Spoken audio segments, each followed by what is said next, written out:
Hey everyone, Cabbie here, checking in.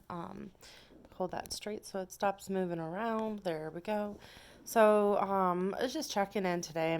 It's day 8 of me going all serious on this diet thing. Um, Weighed myself again today out of curiosity, and I'm down to 310. So that's pretty cool. I've lost 9 pounds since I've started 8 days ago. That's really freaking cool. Actually, I'm not sure why why I'm losing a pound a day, but I'm not gonna complain. Um, well, I actually know why. I know why because I was doing horrible at drinking soda again, so I laid off on the soda and have been drinking my water 3 to 4 bottles a day, which, like I said before, isn't nearly enough compared to what I'm supposed to be drinking. But you know what? It's better than drinking soda. It's better than drinking cold iced coffees from scooters. It's better than drinking milk or anything else that has a lot of calories or sugars or carbohydrates or other shit that my body absorbs into its fat pockets. Like, ooh, yeah. So, water it is. And I know another thing that I was struggling with before is, I would always just like eat something and I'd be like, well, I probably shouldn't eat this, but it's okay because I'm just going to eat this one last thing today and then tomorrow I'll start my diet or I'll start my diet next week or whatever. And I'll just be like, well, I'm just going to eat all the stuff that I know I can't have later now.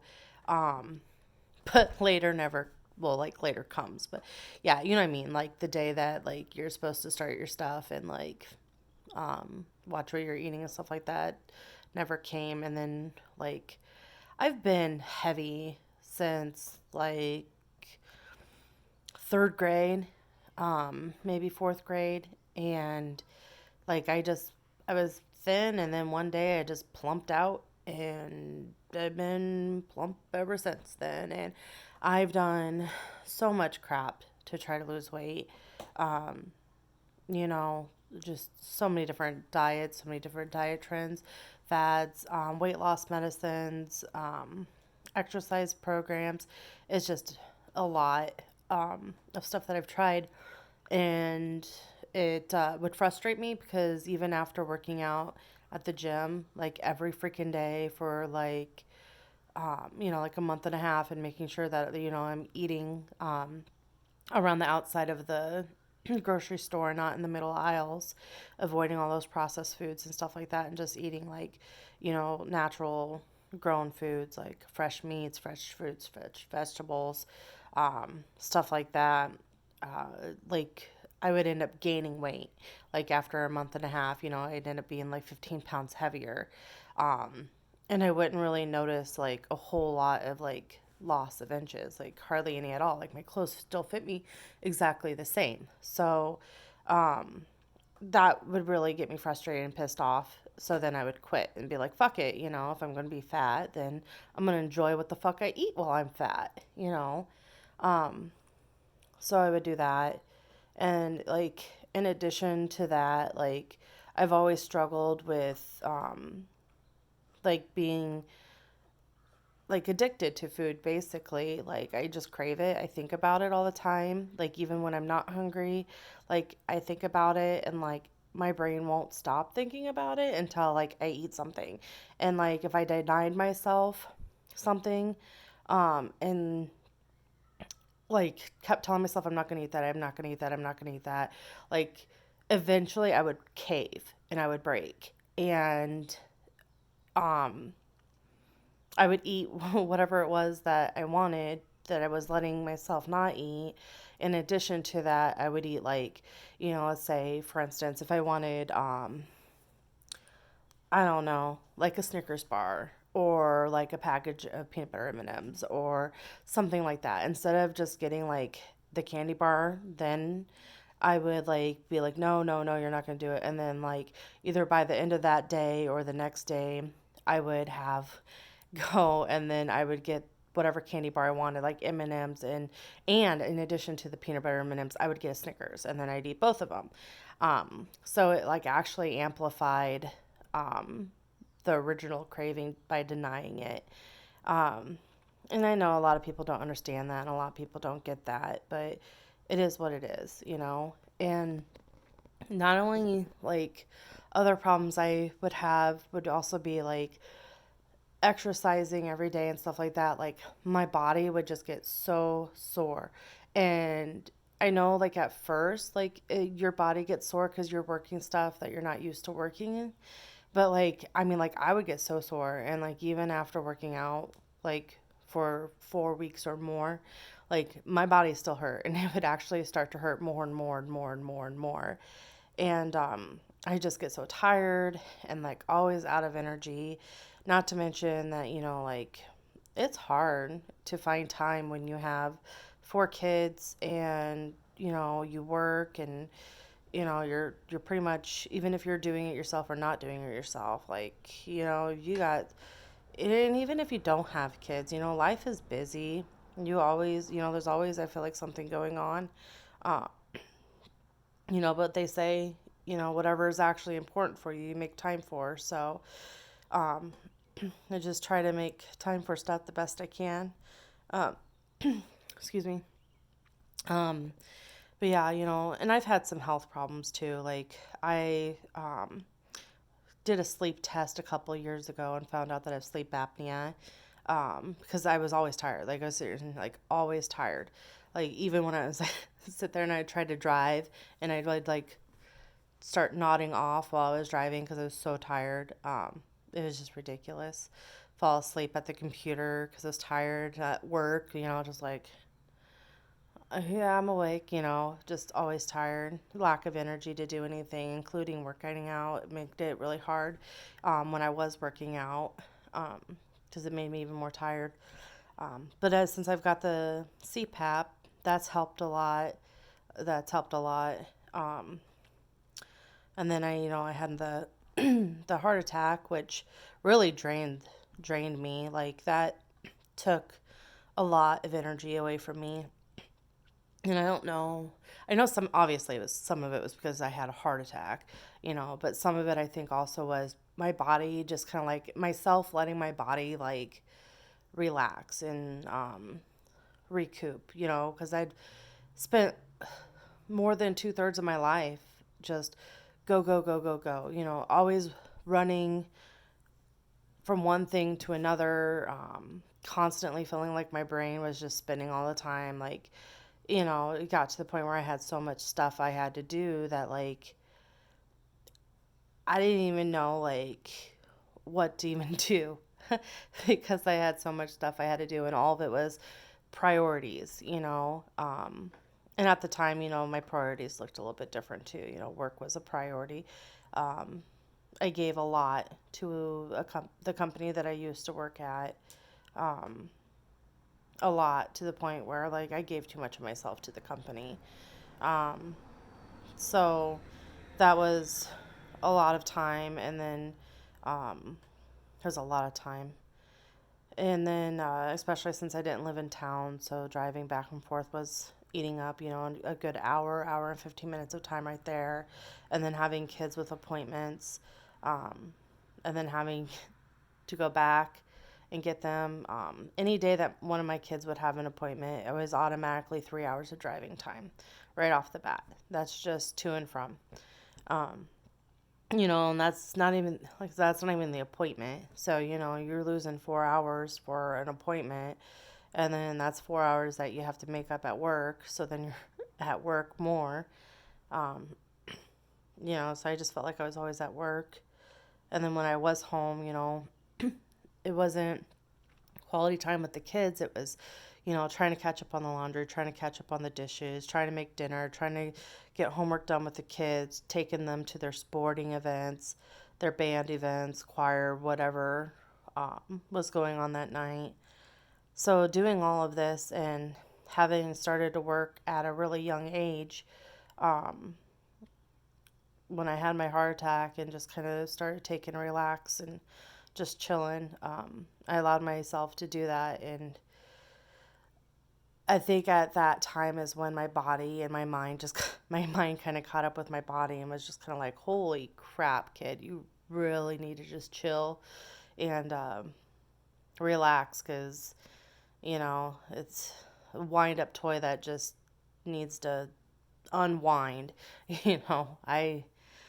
That definitely took a toll on me more than I thought and more than I knew at the time when I was doing it, when I was running around and trying to juggle way more than what um, I should have been juggling on my own. But, at the time, I was like, well, what else are you going to do? You don't really have a whole lot of help.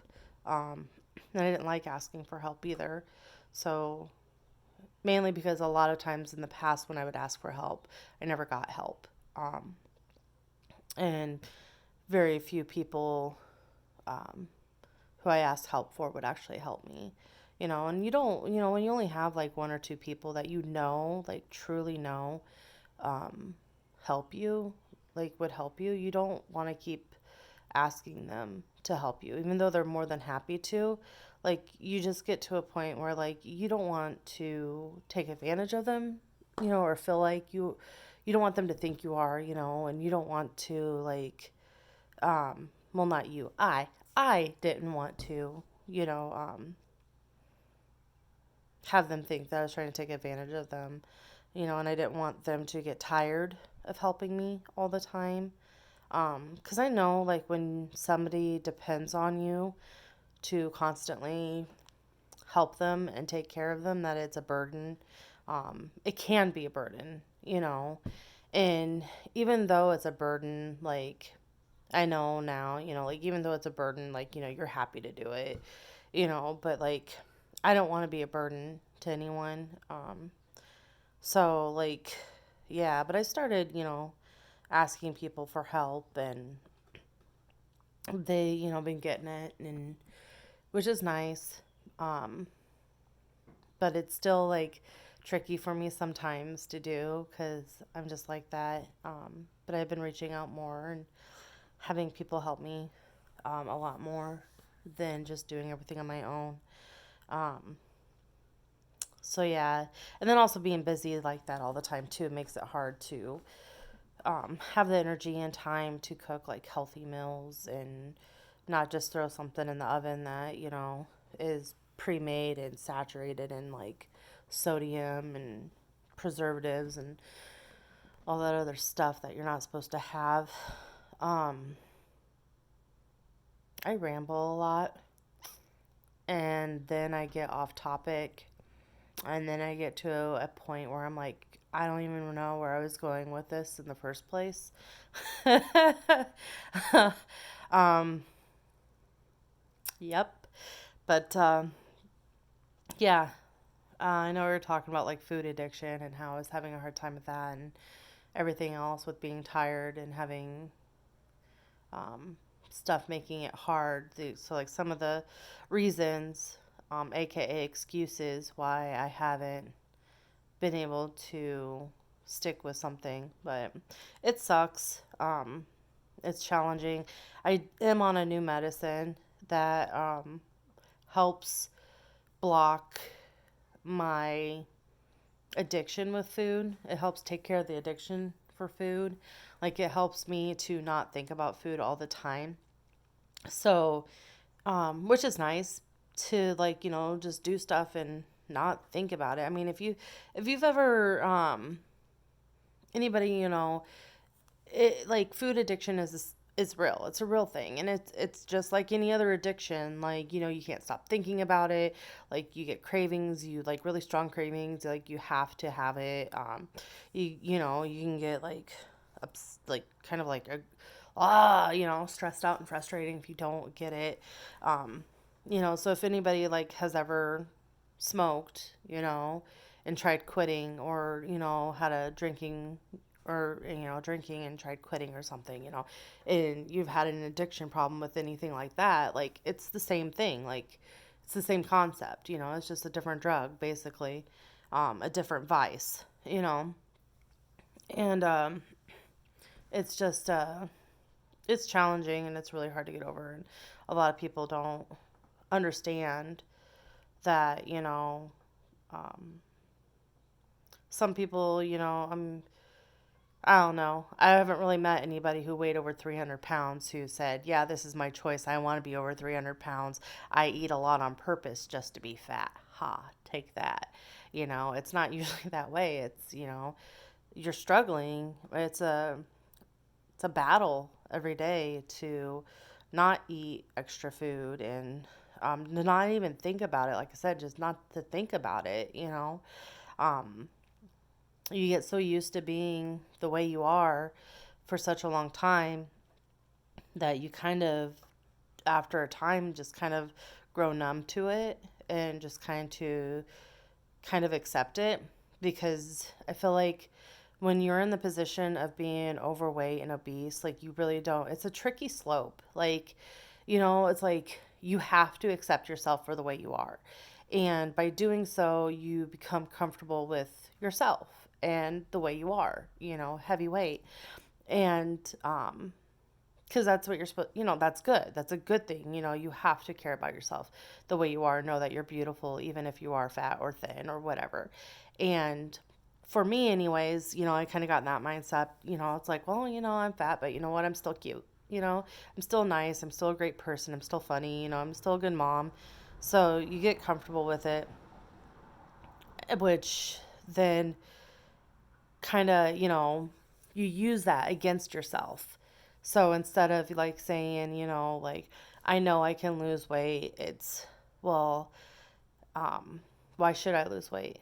I'm comfortable with where I'm at. I'm fine with where I'm at.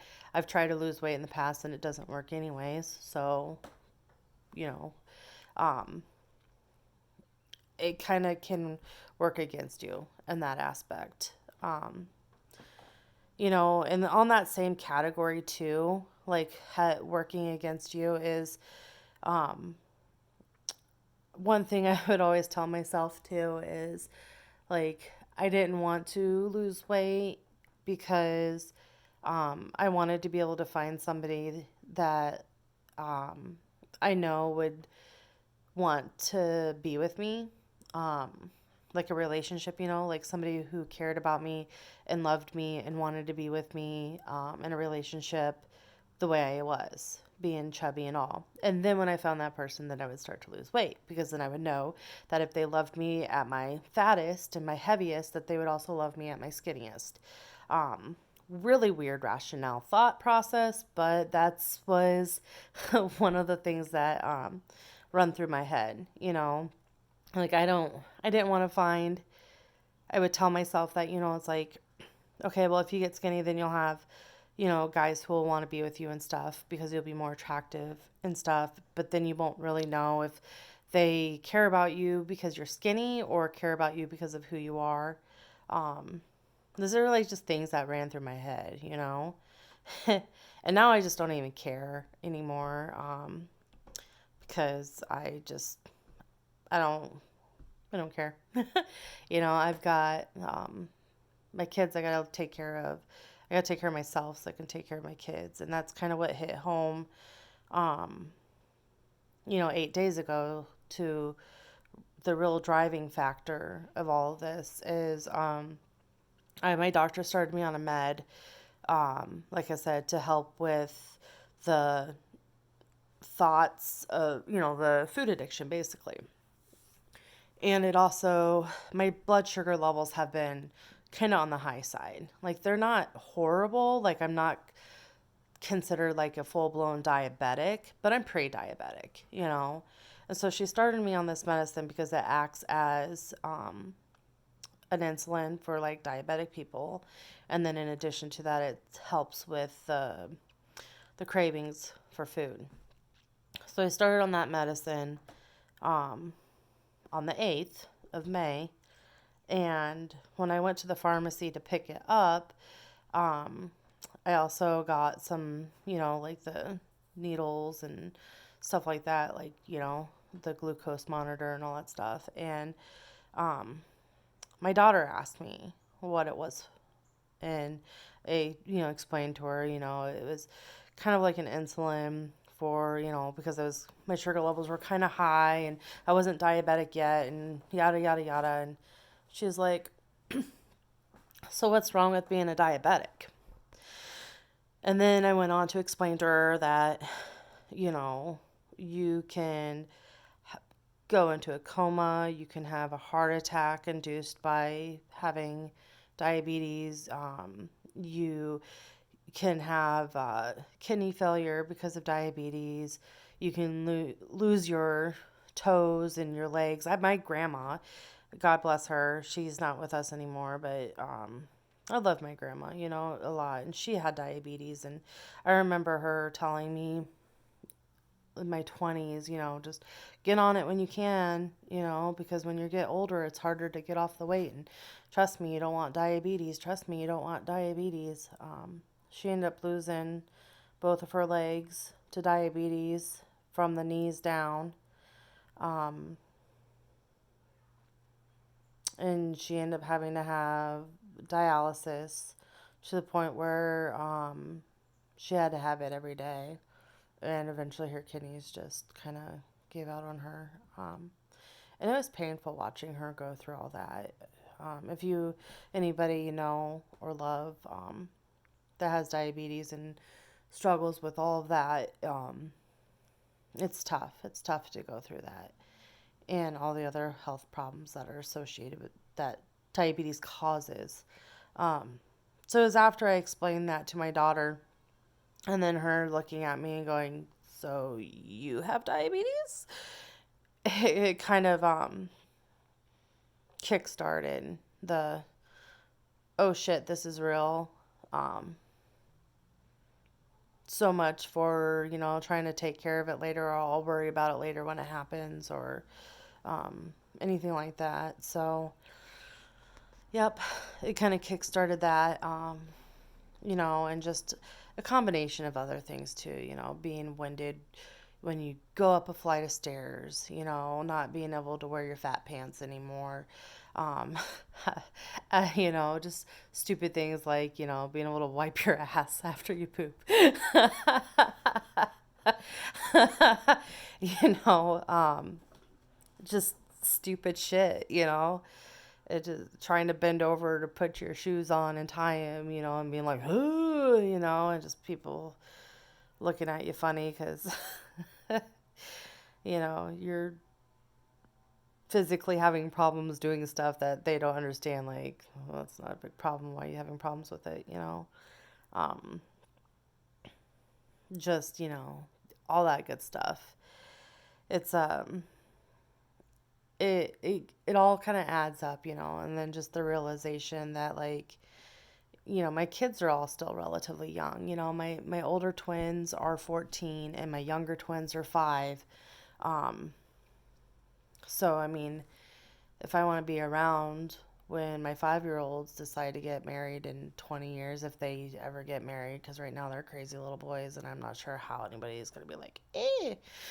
Um, but, you know, 20 years from now, you know, if I don't take care of myself now, I might not be here in 20 years. So I want to be. So I just like, okay.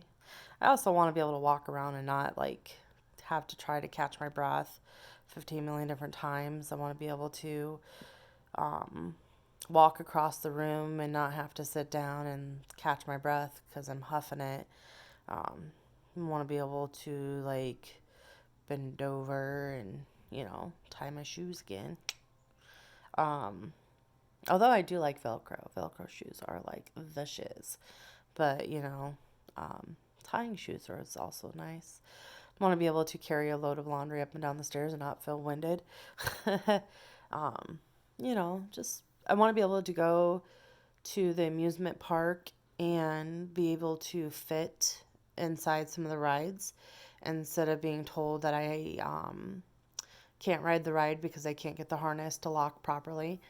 Um, you know, I want to be able to go clothes shopping and see clothes that are really super cute and then try them on in the fitting room and have them actually fit versus not being able to get them over my ass.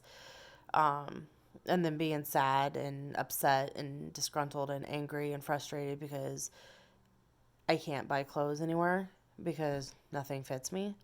Um, you know, I want to be able to um, go to like a movie theater and sit in a movie theater chair without it being snug, or feeling like my fat body is bursting out of my bubble into somebody else's personal space. I want to be able to, like go to a restaurant and sit in a booth where the table is attached to the floor and not have the table rub up against my gut, Um, just stuff like that would be nice. Um, you know. So yeah, that's kind of where this all stemmed from, and I don't know why, but I felt like making a YouTube video about it today. Um, because I guess I never really explained it. I just kind of went into like, I'm going on a diet and it's sticking this time. Um, so I hope somebody watches this and finds it like encouraging and enlightening, or, can relate to it, or relate to somebody that's going through the same thing, or I don't know. I don't really care. I just felt like I needed to make this video. So I made it, and it was really long. Sorry about that, but yep, it's okay. And yay, yay, 9 pounds. I'm gonna try to get down to 305 now that I made it to 310, and then go from there. So good luck to anybody who's on the same road as me. And if you're not on the same road and kind of where I was at, where like you need to be on this road, but you just haven't brought yourself there yet, um, you know, you're not alone. Other people are having the same struggle too. And, um, talk to your doctor about it if you haven't yet. Um, find a support group. I know they do those. Um, leave me a comment. I'll help you out. We can go through it together. It's okay. Encourage each other, keep track of each other. It's cool. Um, but you all stay safe and have a good night. And know that I'm thinking about you guys and I love you. And take care. Bye.